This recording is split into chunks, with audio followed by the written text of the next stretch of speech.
Marx, one of Marx's most famous philosophical remarks, I suppose, was that the philosophers hitherto have merely interpreted the world.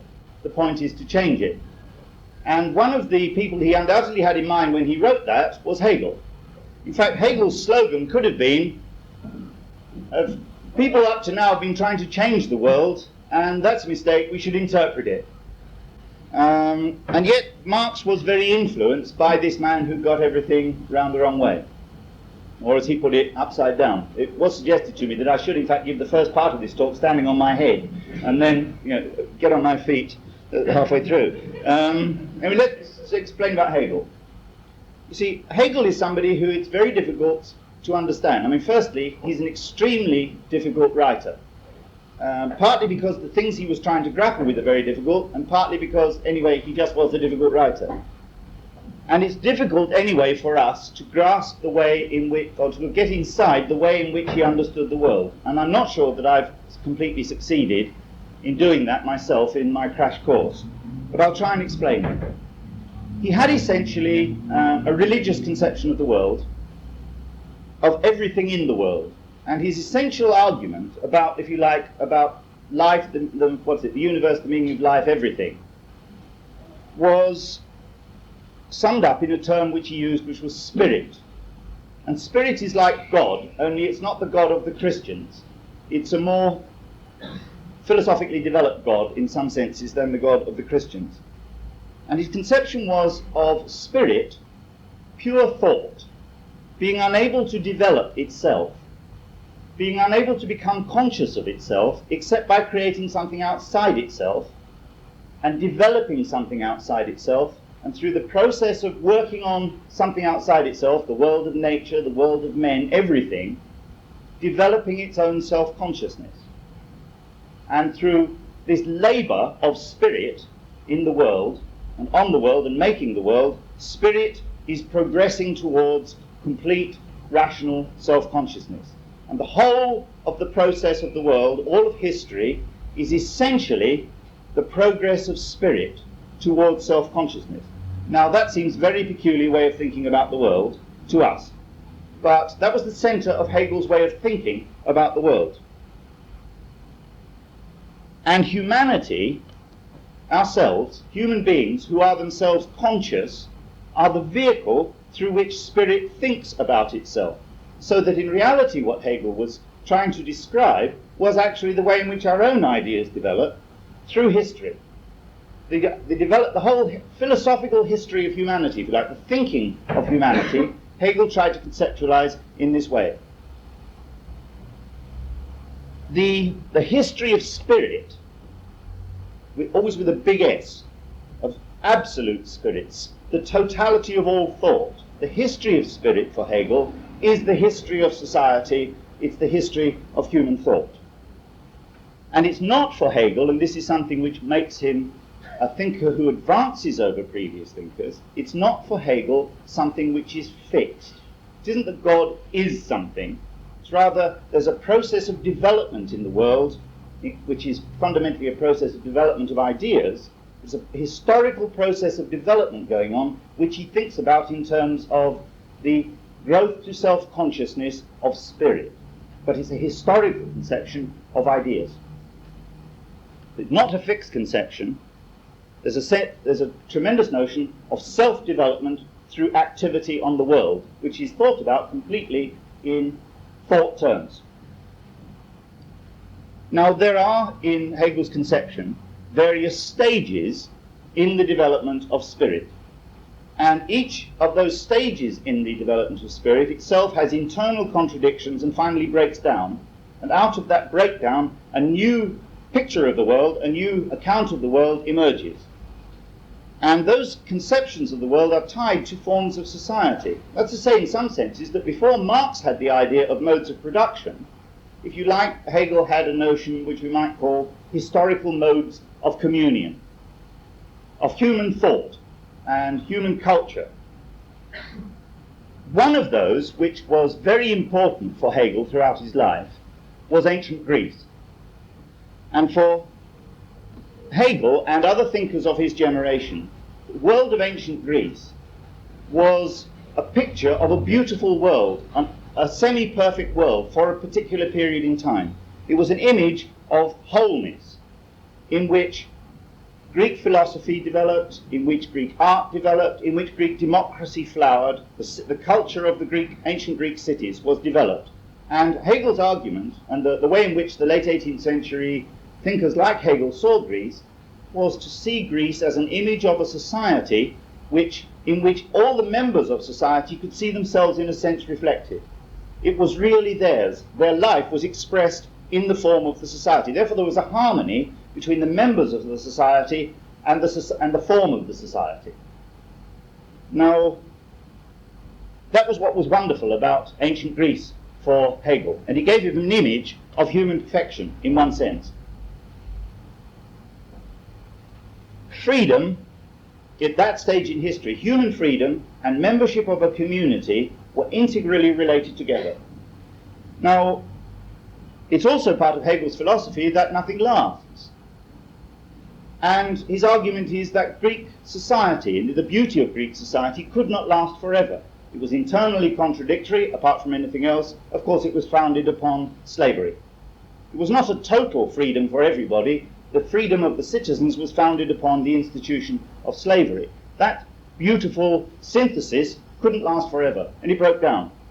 And part of the process, the most important thing that Hegel emphasizes as part of the breakdown of the whole Greek and Roman synthesis in the ancient world, is the rise of individualism, which he sees reflected in Christianity, he sees reflected in certain developments in Greek thought. He sees, and of course, the growth of individualism, which characterizes for him above all the modern age. And above all, of course, the thought of the 17th and 18th centuries immediately preceding himself. The thinkers of the 17th and 18th century are all characterized by an immense emphasis on the importance of the individual, the freedom of the individual, etc., etc. And for Hegel, there is therefore no return to the world of Greece, which didn't know that idea of the individual in the sense that we know it today. There's no question of going back in history to some beautiful past. He is not a romantic in that sense who simply wants to turn the clock of history back. He says there's no stepping back. There's, quote Heraclitus, the Greek philosopher, there is no stepping in the same river twice. So what is needed, in a sense, is a new kind of philosophy which will rise to the level which has been achieved by the existing forms of thought and transcend that. Now, so what's happened, he's saying, in history has been an irreversible, progressive development since the time of the Greeks. It's registered in Christianity, and above all, it's registered in the thought of the Enlightenment in Europe. And it is the rise of the idea of the importance of the individual, the value we place upon the individual and the individual self-consciousness, and the individual self-evaluation. And Hegel learned from the political economists of his time, above all the Scottish political economists, Sir James Stewart and Adam Smith. And he learned from them a conception of historical development which was rooted in an understanding of the way in which, in a certain sense, we can say modes of production developed. There's a sense of that sort of idea in the writings of Adam Smith and James Stewart, of historical progress towards the present, of changing forms of society. And this also he learned, and was an important formative element in his thought, which he learned from the Scottish political economists, who of course were also very influential as far as Marx was concerned. Now what makes Hegel's version of the stages theory of history, if you like, to put it rather crudely, what makes his version special is that he sees in the development of forms of society, one succeeding another, he sees also a development of forms of thought that characterize a particular epoch. Characteristic images of what humanity is, characteristic pictures of the world, developments of what he calls mind. And each of these stages is a stage, an onward stage in the progressive march of spirit towards self-consciousness. That's big picture with which he has. Now the modern problem for Hegel, bearing in mind the value that he places on the synthesis of Greek society, bearing in mind also that he says there's no going back, we have to take in everything new that's happened. He says the modern problem is to find a way of reconciling individual freedom with real belonging to a real community, to a society that is really ours, that belongs to us and in which we feel, to use a phrase of his, at home. And that's only possible, Hegel argues, if the community to which we belong really does express our needs, really does express our will as individuals. It mustn't be forced upon us, it must really grow out of us and be part of us. Otherwise it will be a fake, it will be forced, it will not be satisfactory, it won't be a satisfactory synthesis, it will break down. Everybody must be able to identify with it and feel at home in it for it to be a real, rational community.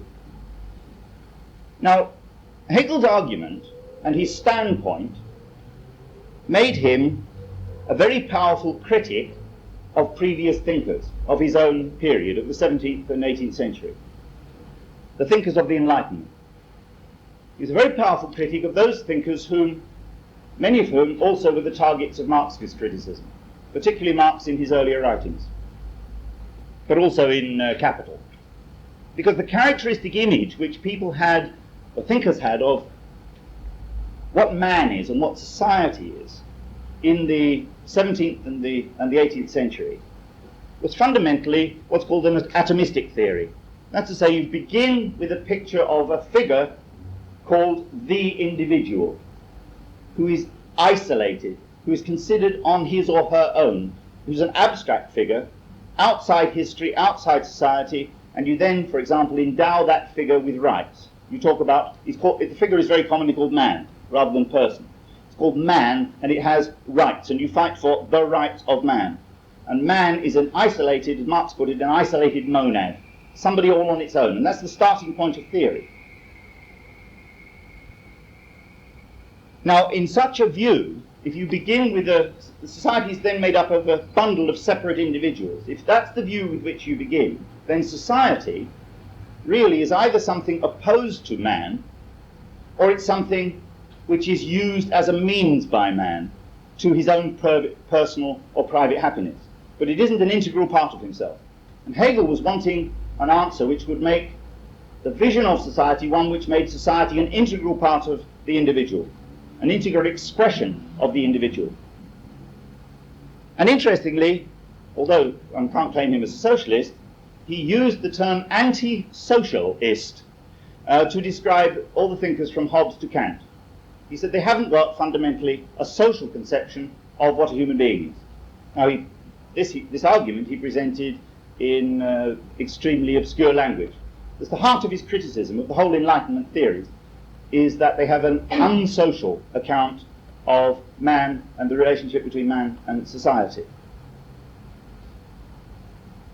His argument is that people don't find their freedom against society, they find it only through society.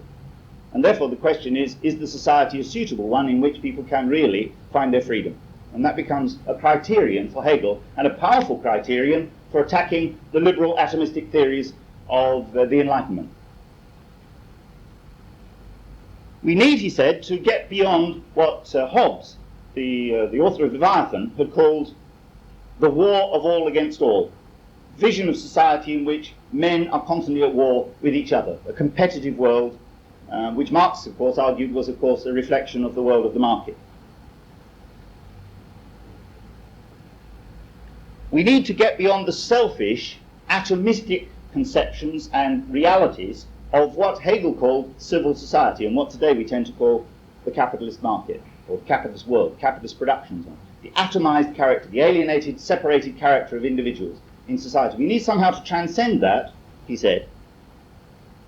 We need to get beyond ways of thinking about morality, which only think about morality in terms of what individuals can do.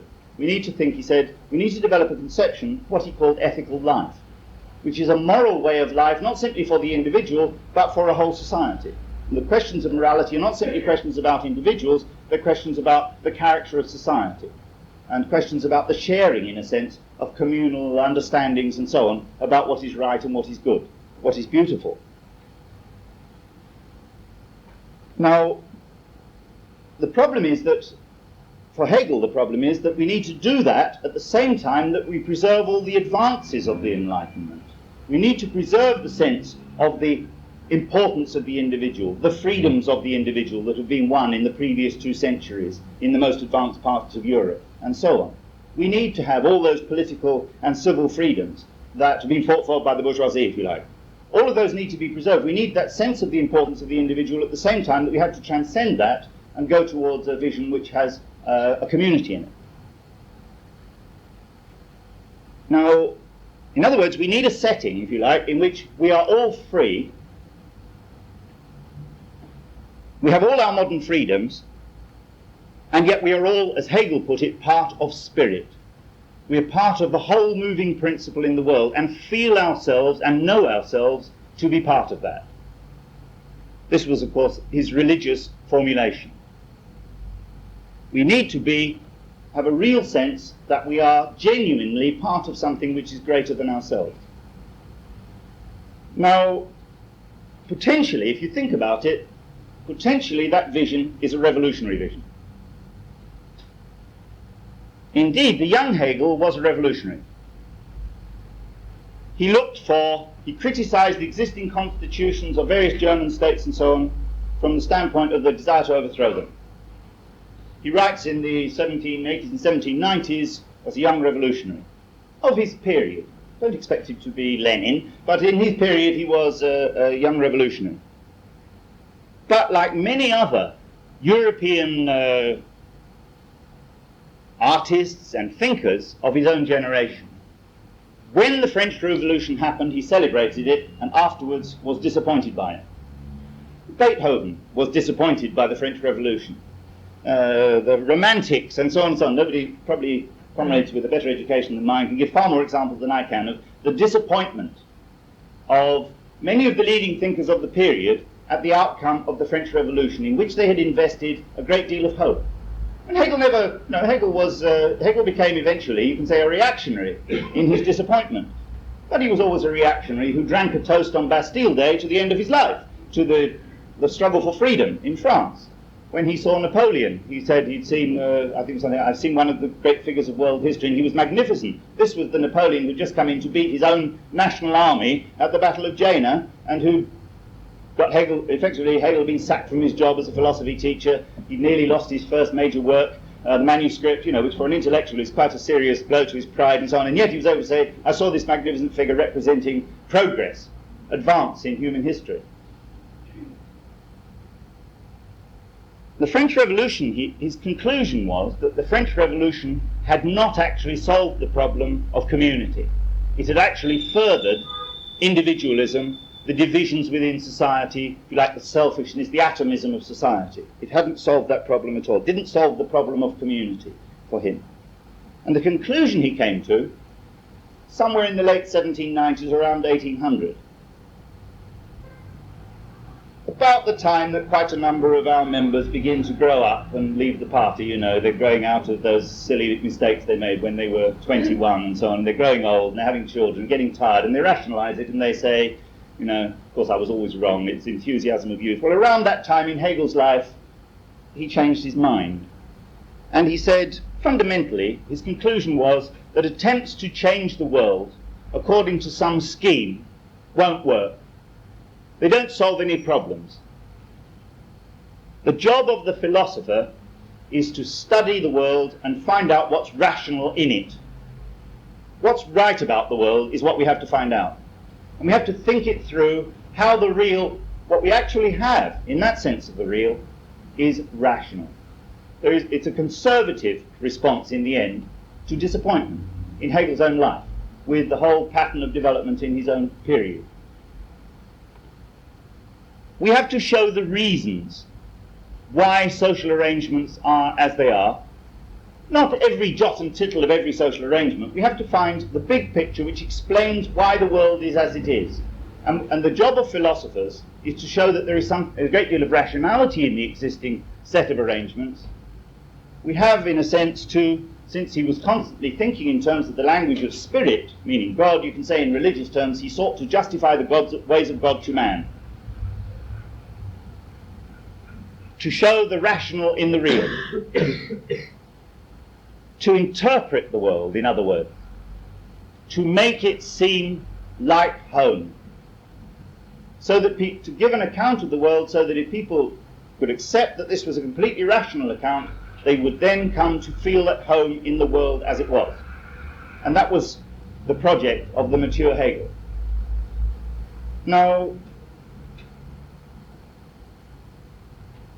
there's a problem then, obviously, because if you want to, if he's still got the same project, if you want to find a way of bringing together in one big picture which you declare to be good, individual freedom and the competition of civil society, and so on, and social antagonism, where, if you want to maintain all of that still, and Hegel did, and didn't see any other way than to do so, where do you find the principle of community? Where are you going to find it? In a world which you yourself know, because you've read the political economists, you've thought deeply about the world. Where are you going to find a principle of whereby everybody can feel a sense of common belonging, when actually you know that that world of what these days perhaps we call economic life or something, or civil society as Hegel called it, is internally divided, competitive, antagonistic, selfish, and so on? And the answer he came to was, we find it in the state. Specifically, we find it not just in any old state, we find it in the modern state. And Hegel wrote his Philosophy of Right, his major political document, in the period after the reform of the Prussian state. The Prussian government was defeated by Napoleon in battle. And the impact of the Napoleonic defeats on Prussia was to lead to a series of reforms from above. The abolition of serfdom, the introduction of some sort of semi-constitutional monarchy, the introduction of some degree of public freedom of discussion, etc., etc. A certain degree of liberalization from above, a certain rationalization of the state, carried through by the servants of the Prussian king, the leading civil servants, if you like, progressive civil servants of the time, carrying through reforms from above. And it was that sort of state which Hegel suggested could solve the problem of community. And this was the key. The state, therefore, was the key to his search for what he called the universal, the thing which was common, which was above the individual, the unifying element in society. Communal being, as Marx was to call it in his early writings. And that communal being was to be reflected, in a sense, in the state. Now, his argument was that the modern constitution of, say, the Prussian state, for example, but he has in mind generally modernized states. The modern constitutional state, he said, permits the state to play this role of being representing the universal as against the particular, the general as against the selfish. Firstly, and then he has a very series of specific examples, different parts of the constitution, which he then discusses to explain how they really represent the universal. And they're not very convincing, but they are. The constitutional hereditary monarchy is a valuable general element in the state because it is above mere political faction. So it represents universality. And also because the king is only one person, he represents the principle of individuality, which is a very important principle in the world. So individuality is represented, this aspect of the development of spirit is represented in an individual. Rather than saying the king is merely one individual among many, he says individuality is represented in the king. One king. There's the principle of individuality. If there'd been two, he'd have been at a loss.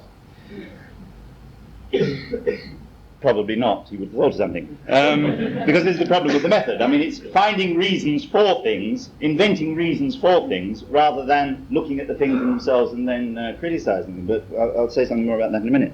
Secondly, there's this bureaucracy of civil servants, the famous Prussian bureaucracy that Weber was to celebrate later in language which I only realized when I read about Hegel. He's pinched entirely from Hegel. If any of you is ever unfortunate enough to do a sociology course and have to read Weber on bureaucracy, you can slip into your essay that he pinched it all from Hegel uncritically, because he did. Every idea in Weber is already there in Hegel. Except that Hegel gave a little bit, Weber merely said it was the principle of rationality in the world. For Weber, it was the principle of everything in the world. It was the principle of universality and morality and so on, or ethical spirit. It was, he said, there's one class in society that represents the universal. It is the universal class. It is the bureaucracy. Because the bureaucracy is separated from society by having a salary and so on, so it's not involved in the day-to-day world of the market. It stands above it, it is educated, it has to pass examinations to get into it and so on. It is rational, therefore. It represents the general interest. It hasn't got private interest to pursue, so it pursues the general interest of society without fear or favour. So it represents, in that sense, the element of the general. Thirdly, the estates of Prussia, that's to say the old medieval estates, actually, the bodies through which the different sections of the lords, the church, the guilds and so on are represented, used to represent themselves as against the king in the old feudal constitution. These had a certain revival. He said they represent the principle through which civil society and the state are connected in one way, because the voice of civil society and opinion in civil society can be registered through these to the executive, the king, and the universal class, the bureaucracy, so that the whole thing can have an interchange of ideas and so on. There's a mechanism for this. This is rational, a sort of parliament, if you like. Parliament is a rational element in this. And lastly, he said, the fourth element was what he called the corporations, or what we might perhaps call the guilds. These bring people together so that they can, before they go to the estates, they have first come together in intermediate bodies called guilds or corporations, in which they are no longer simply individuals. They come together as members of groups, and as members of groups they're then represented to the state. And this again helps to overcome the problem of individualism and isolation and selfishness and so on in society, simply thinking of things in terms of self-interest. Now, in some ways, his picture, he's describing and rationalizing a medieval state. In other senses, it's quite interesting how modern he is. He sounds like a modern American conservative political philosopher. He sounds like a modern, what they call pluralist thinker. His arguments, exactly the same sorts of things you'll find 101 American college textbooks arguing about the wonders of the American political system today. Firstly, there's not representation simply of individuals, but in practice through pressure groups and so on, there's really group representation, and people can become identified with society through membership of smaller groups. And therefore they don't feel completely lost and alone in society. Secondly, there's a balance of interests. There's a balanced constitution, no one principle, this is not a totalitarian society and so on. And in many ways, Hegel is a forerunner of a whole strain of liberal conservative thinking throughout the 19th and 20th century. His ideas are picked up again, whether consciously or not, by another figure you have to study in sociology if you're unfortunate enough, Emil Durkheim, who has a similar sort of political vision of how to overcome the problems of what he calls anomie in society. He's an unconscious or conscious Hegelian. Now, just to conclude the account of Hegel, Hegel admitted there were two real problems in his system. He never really had adequate solutions to them, and there's a sense in Hegel that he's aware he hasn't got adequate solutions to them. The first of those problems is the problem of pauperism, the problem of unemployment, generated by what he understands from the political economists are the mechanisms of the economy, that it constantly is throwing people out of work and so on. And he goes through a whole, because he's read them, he goes through a quite careful discussion of what various methods could be used by a sensible state to overcome the problem of unemployment, and he says it's very, very difficult. He learns from the political economists how difficult it is to tamper with the economy and effectively, something that what is it now, 84 years of the Labour Party has still not learned that you can tamper with capitalism, you still can't make it work properly. Hegel was aware of this, and in the end he said the only solution to the problem of pauperism is the state must be involved in colonisation, so we can get rid of the poor, solve the problem of poverty by constantly shipping people overseas. In many ways he reflects the discussion, in philosophical terms, he reflects the discussion going on in England about the poor laws in the same sort of period. And he was learning from that sort of literature as well. He read newspapers a great deal and so on. Second problem is what he actually calls, very interestingly, that in 1800 he uses the term the working class, das Arbeitende Klasse. The only time he used the word class rather than Stand, status group, or estate, is when he talks about the working class. He actually uses the term class. He says, basically, he hasn't got a solution to the problem of the working class, because the working class doesn't belong to guilds. Guilds are for small masters and so on. There's no place for the working class in those. There's no way, really, for the small working class that exists in Germany, of which he's already aware, and partly because he's read the Political Economist in England, there's no way of integrating them into his system. And all he says is, it is essential that the workers should be organised. Now, he doesn't mean by that what we mean, but so that they will be organised, so that they have something to belong to, so that they will feel part of society. But he doesn't offer any answer to how that is to happen. And of course, the two problems that he can't really solve, the problem of unemployment and poverty and so on, generated by the very process of the capitalist market, and the problem of the working class and its place in society, those problems are to grow and grow and grow after Hegel and constitute a large part of the history of the world in the last 2 centuries, since, a century and a half since Hegel. Now, Marx. I'm not going to say anything about the intervening folks. I mean, there is a book called From Marx to Hegel, which is mostly about people called Bauer. And I've forgotten even their names. I'm not going to talk about them. I don't know anything about them, except that they didn't solve the problems nearly as well as Marx did. So let's talk about him. Now, Marx's response to Hegel. Firstly, to the end of his life, it seems to me, there's no reason to suppose this isn't true, the end of his life, certainly the second edition of Capital.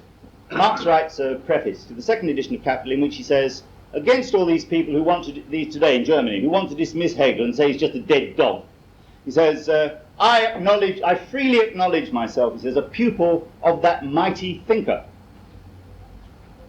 And he learned from Marx, he learned from Hegel. Firstly, because Hegel stressed community, the universal, the general, there's need something larger than the individual, and so on.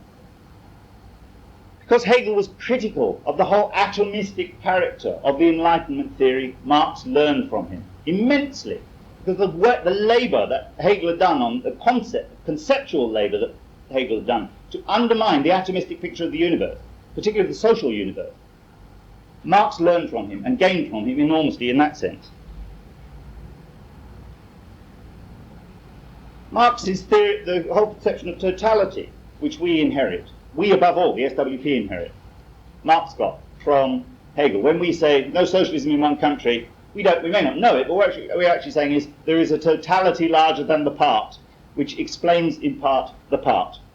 You can't understand what happens in Russia, we say, unless you understand Russia's place in the whole. Where do you think we get that idea from? I know it comes from before Hegel, but Hegel is the mighty man of our epoch, if you like, who said it more clearly than anybody else before Marx. When Marx argued against Feuerbach, that an individual is not an isolated atom, but is the ensemble of his social relations, he got it from Hegel. The conception of human nature as not something which is just attached to an individual, but is part of an individual's development in society. He gets that from Hegel.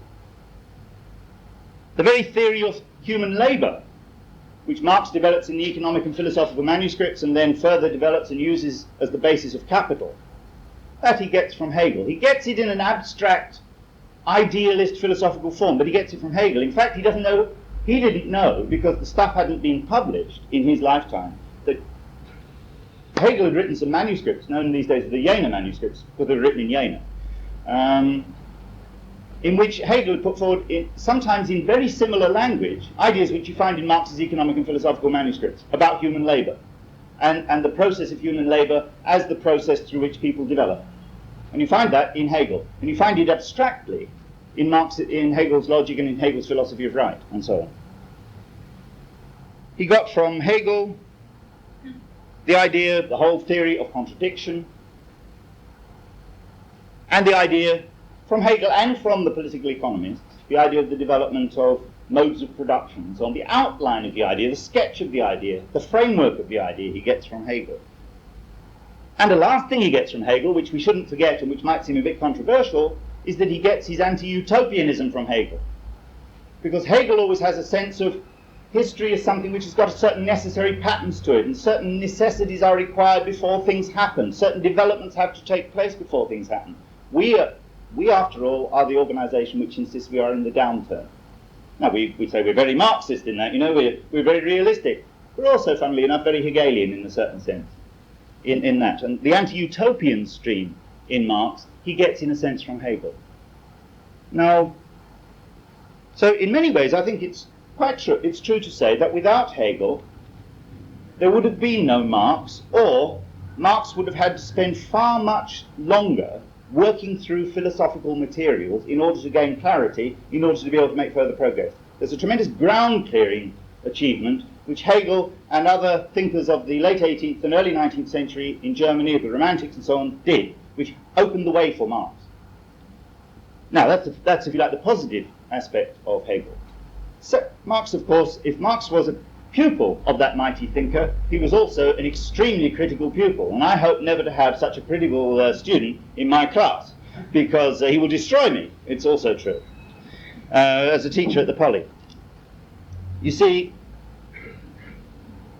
firstly, Marx's attack really, if you look at his early writings where he specifically discusses Hegel, his attack is on two things. Firstly, he goes for Hegel on the question of Hegel's method, and secondly, he goes for his more specific political conclusions. Now, those are the two things I'm going to end by talking about fairly quickly. Firstly, Hegel tries to deduce the real world from the activity of spirit. His whole account of the world is of the product of spirit.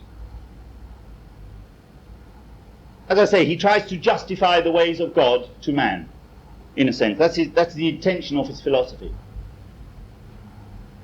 But what is spirit?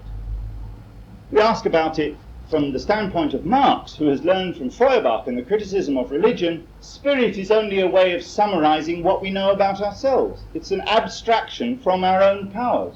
It is merely a religious conception of ourselves. But what Hegel does is to make this abstraction from ourselves, the God, if you like, which we have actually created. He then makes that the moving principle in everything that he talks about, whereas actually we make God, not God make us. It is our spirit, not spirit making us, if you like. Hegel ends up inventing reasons for existing institutions and taking as his standpoint for inventing these reasons the needs of spirit in its march towards self-consciousness. The result is, says Marx, he ends up smuggling empirical reality back into the world in a completely uncritical way, so that instead of saying the monarch is an individual who's got far too much power, he says the monarch represents the principle of individuality, which is a necessary part of the onward march of spirit in the world. No doubt the Queen would be very pleased to hear herself describing this. It's much grander than saying, there's that wretched woman who's got 23 palaces and so many yachts and she's got far too much to say. The proper starting point, Marx says, using this famous expression, standing Hegel on his head, is not thought, but reality. But when he says the material, he doesn't mean a stone, it's the starting point for understanding the world. He means ourselves. People, human beings, and their actual needs in history are the proper starting point for making judgments about social institutions. We need to ask questions about, say, the Prussian Constitution in 1819. Does it meet the needs of individuals in Prussia in 1819? That's the proper starting point, says Marx. We have to start with the real needs of actual existing real individuals.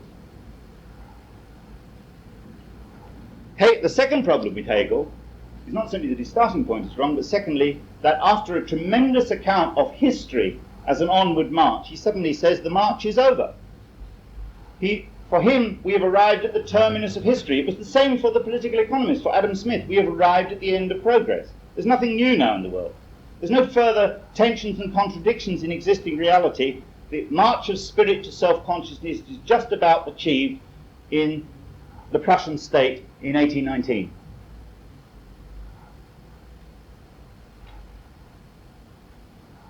And as I say, the political part of Marx's charge against the political economists, right through to Capital, is that they don't see that there is anything further to happen in history. They no longer see themselves as in history. We are at the terminus of history. He makes this point also, as I remember, against Proudhon, that he can't see beyond, if you like, the end of his own nose, and where his nose will be tomorrow. Now, out of this critique of Hegel, Marx develops his own conception. And it's through criticizing Hegel and through criticizing Smith and criticizing Ricardo, through actively getting inside a thinker and shaking him to bits and finding out what is valuable and what won't stand in the thinker, that Marx develops his own ideas. And it's probably how we all develop our own ideas, and certainly part of Marx's method. He develops his own conception of history and his own standpoint of judgment of things. And the standpoint of judgment, finally he sums it up in the German ideology, says our starting point is real individuals, as they are in history. Real living individuals who produce their own needs, develop their own powers, develop their own consciousness in association with other people. because they're essentially social. And of course he's got part of it. That's a picture which he's partly got from Hegel, but he's, in his own words, in a metaphor, stood on its feet. Everyday human activity and everyday human needs, not spirit, is the starting point for grasping and criticizing the world. Now, real human society, when we talk about in those terms, real human society contains sharp and growing contradictions. The need is to understand those sharp and growing contradictions, to grasp their character, and if you like, to ride with them, and to encourage them and develop them, and take sides in their development and so on. In other words, to be involved in politics. Now, secondly, Marx's critique, and here I'll finish, on Marx's critique of politics, of Hegel's politics. You see, Hegel's state, the ideal which Hegel has in mind when he celebrates the Prussian state, I don't think Marx broke with Hegel's ideal. The value that the general value with which he tried to assess it, the idea of harmonizing individual freedom with a real community, is in some sense, is in some very, very general sense, at the heart of the socialist project. What was it Marx wrote in the Communist Manifesto? We look forward to a society in which the free development of each will be the condition for the free development of all. Hegel would have said amen, religiously. But he would have agreed. It's the same fundamental, if you like, ethical standpoint.